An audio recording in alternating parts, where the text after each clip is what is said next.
So many creative agencies like to believe that they win because their work is better. And sometimes early on, that might even be true, that better work can get attention. It can create credibility. It can even win accounts. But at a certain stage, creativity stops being a competitive advantage. And when agencies continue to optimize their output, their creative output, growth ultimately stalls. The top 1% of agencies don't grow because they're more creative. They grow because they understand the business that they're actually in, and then they end up shifting their focuses accordingly. So let's talk about that for a moment. The predominant thing here is that agencies believe that creativity is the primary creative and competitive advantage. They assume that better work automatically drives more growth and better growth and bigger accounts and all of that sort of things. The reality is that creativity will attract a lot of creative people, and that will be an incredible means by which for you to attract talent, which is an incredibly important component of the business. But the reality is that clients evaluate risk, not just aesthetics. Aesthetics are important. They need to be creative. It needs to be impactful. It needs to be all of those things.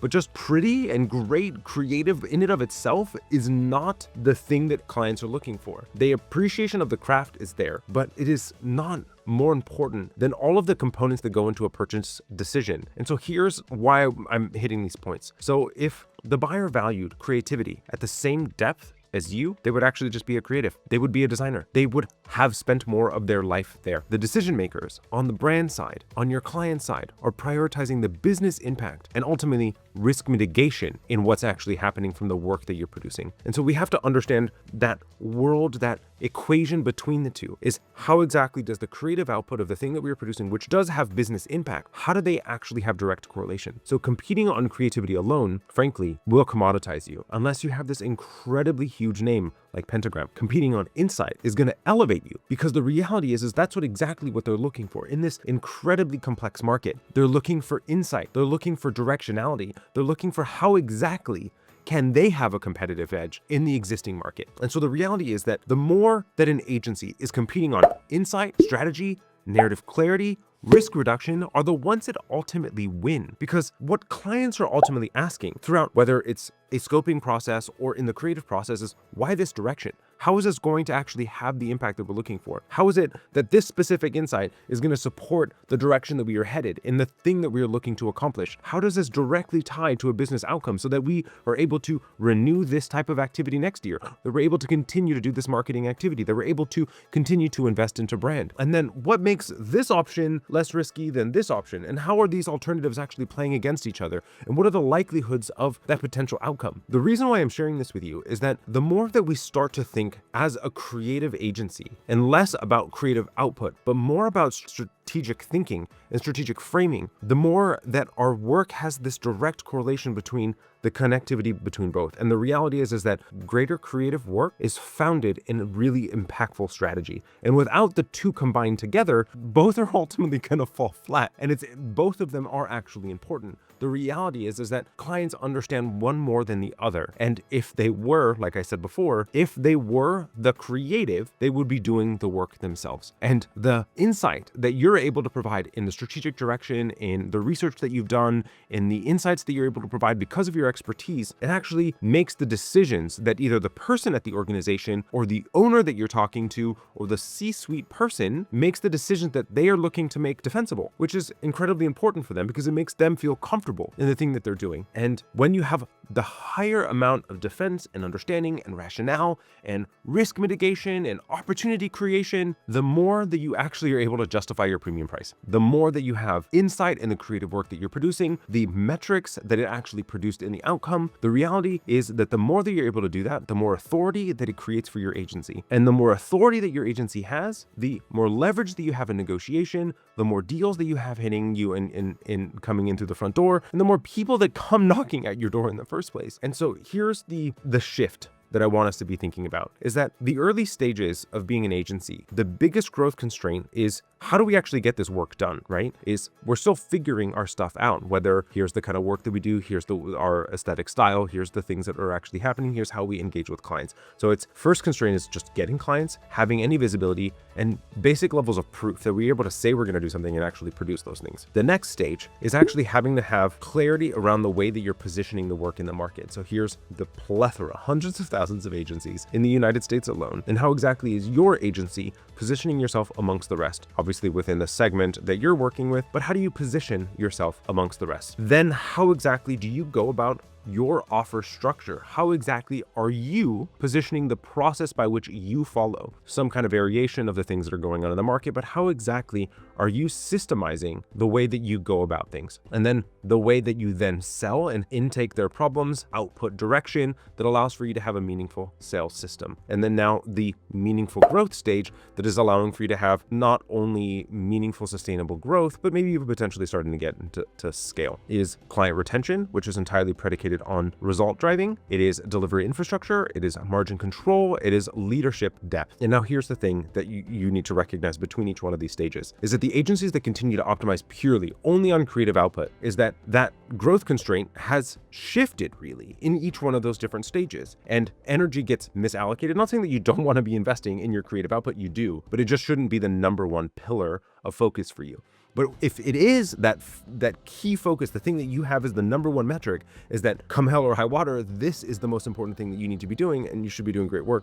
Don't get me wrong, your growth will stall. That output will improve, but your revenue ultimately doesn't, because you're not actually tying it back to the thing that's really important. How did it have the impact to the business that you're working with? How did you go about mitigating the problems and risk factors that were associated? How do you go about making sure that you're able to measure the components that are going on that allows for you to be able to solve the problem within the reality or boundaries, the limitations to what that business had? And then you have loads of different creative ways that you're going about it. And here's the thing is that there's the comparison between solving the problem purely that you like, the creative output, versus the problem that the market has and that you have. And so what agency owners are often solving for is creative refinement, pushing the work, aesthetic upgrades, portfolio improvement, which again, those are all great things to have. But as a creative, those are the things that allow for you to look at your work and then feel validated in the thing that your life's pursuit has been. But the reality is in order for you to be able to be remunerated for it, to be compensated for it, you have to be solving for a couple of other things too: pipeline, positioning,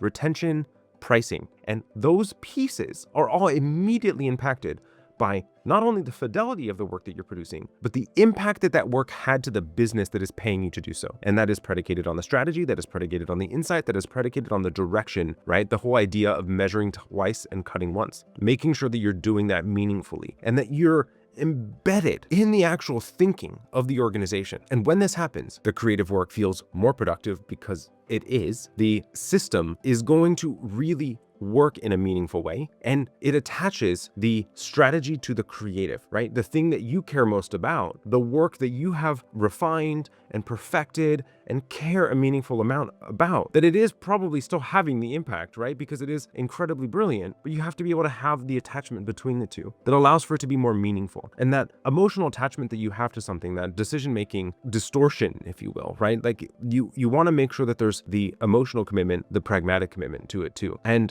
the greater that you have as a leader, the more mature of a leader that you become, you start solving for the constraint that you have in the business, not just the comfort zone that you ultimately feel that you've been. And the reality of the world is as a leader of a business, we are often the limitation to its own growth. And how do we actually grow up beyond the place that we are as a leader? So if you're struggling with closing in your business, the reality is that positioning is likely a problem. You have client churn, so you're having business fall and going out the back door as much as is coming in the front door. Your margins aren't where it should be. Your profitability isn't there. Your revenue is a lot more volatile, that you don't have pipeline that's continually coming in. Your team is feeling a bit chaotic in the work that is actually being produced. What I want you to think about is, what is the meaningful bottleneck that I have right now? Which one of these is the predominant thing that's the problem? And then solve for that. Let's actually start to solve for the problems that we are facing. And then don't just double down on your craft, because I do fundamentally believe that you have to be great at what you do, but that's baseline level now. That is table stakes. That is literally just the foundation of the business. But if you want to build up now, you want to grow, we are going to have to grow beyond that. You are assumed now that you can do the creative work and that it is going to be stellar, and you have to be great at that. But now you have to grow beyond that as a business person. And so let's talk about why strategy and insight is going to create more meaningful wins. Is because, as I mentioned, the creative quality is baseline. Execution is expected at this level. Your clients are expecting that you're going to produce what you listed in the scope of work, and it is going to be good. Differentiation now becomes in the strategic clarity, in the business understanding of the client, client, the level of insight that you're able to bring, and the depth at which you can go into it. The decision-making architecture of what it is that you actually made, what types of creative decisions throughout the process, and why and what factors you inputted to allow for you to make those types of decisions. Clients are paying for thinking, not just production. Agencies that lead with insight are gonna control the conversation. Agencies that lead with outputs compete much better in the market. And so the paradigm that needs to shift is you need to become that new leader, going from creative operator to meaningful understanding of what the constraint is and what output needs to be, so that not only have you improved upon your craft, but you're able to meaningfully grow beyond that. Not just how do we make better work, but how do we have impact to the business that we are in at this stage, not only for ourselves, but for the clients. It allows for you to have meaningful focus and realignment. Your systems are able to improve better. Your authority is going to strengthen, and you're able to have a meaningful growth to the way that you're perceived in the market. If creativity isn't what differentiates you at scale, then what does? It's how you frame insight. It's how you reduce risk. It's how you control the narrative in a sales conversation. Because once the constraint shifts from craft to positioning, the next battle happens on how do you sell it. So if you want to understand how strategic agencies handle sales conversations without over-explaining or having to defend their work, go watch my video on how to crush sales objections, because growth doesn't come from better slides. It comes from better control. I'll see you there.